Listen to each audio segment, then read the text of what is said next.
I'm so glad that they have the research out here now. It makes me proud to know that there will be answers, not only for me, but also for all these other cases in the years to come. This is the stepping stone, was finding the gene.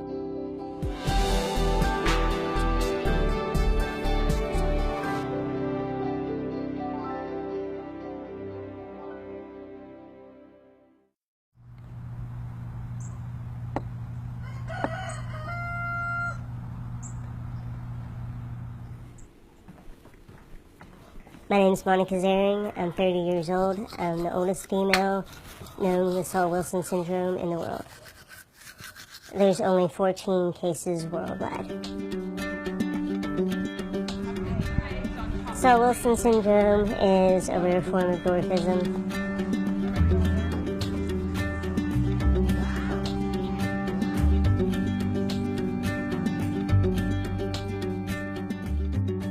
I am 42 inches or 3'6". Saul-Wilson syndrome. It's a genetic mutation in the gene. It's not something that is hereditary. Around this community, I'm known as Monica's mom because Monica doesn't change a whole lot and people always remember her. We had no idea that Monica would be born with any differences or special needs. In fact, she was the only child that I had an ultrasound with, and he said everything was fine. So it was a complete surprise. So how many pounds do you need? I've learned to adjust. I mean, I don't let anything stop me.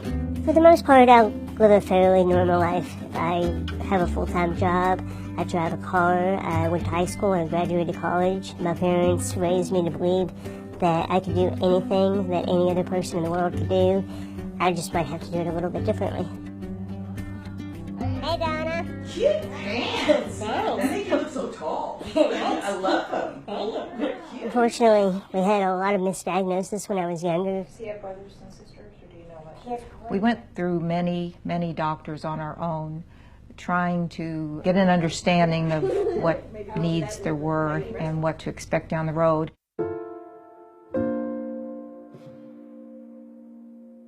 We were given a very bad diagnosis at one point, and the doctor had actually told my mom to enjoy the time she had and kind of gave me a week to live.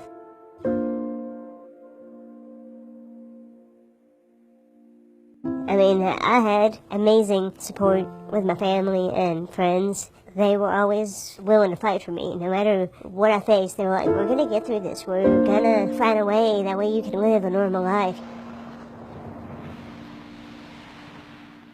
Ready to cause some trouble? I'm always ready. When Monica and I are out, we've had one experience where we had a gentleman want to take her picture. And I just stood and I said no, and he kept saying yes, and I kept saying no, because that's not something you just start snapping pictures of people just because they're different than you. I don't truly understand Monica's whole condition. I don't look at it as that. I look at Monica as the person that she is.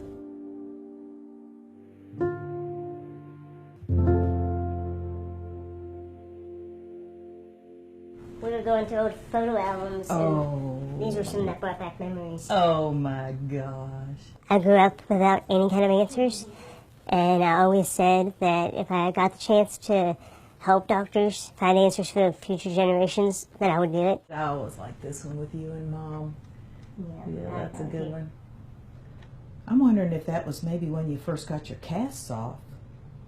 Well, no, you're awful old there. Before she was diagnosed, we just knew she was very short-statured, very small, and rather delicate. The doctors did major research, actually, on Monica. They had a method for pulling the protein out, as I understand it, and it backed up what they were researching. Remember this when I was in the Halo? That was not the best of experience. Yeah.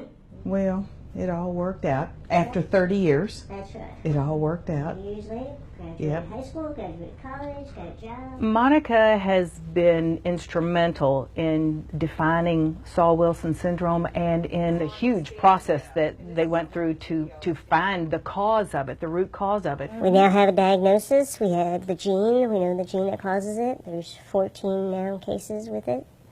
So It was great to have that diagnosis confirmed and to know exactly where it comes from. it's a big step, but to me there's also still a lot more things we have to learn. I mean, I still don't really know the life expectancy. They're still finding characteristics out and everything. It was a huge step, but I know this is just the beginning.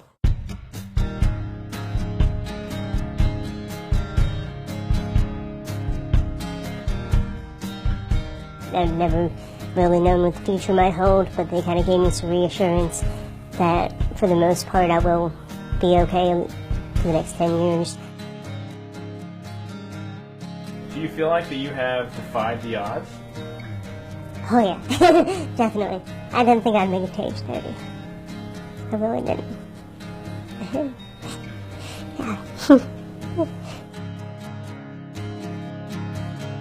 I mean, when I graduated college, I was the last one to cross the stage, and we were told, like, no, nobody was allowed to clap, just wait to the very end. When I crossed the stage, I went like this, and to me, that was like sticking it to the doctors. I was proving them wrong.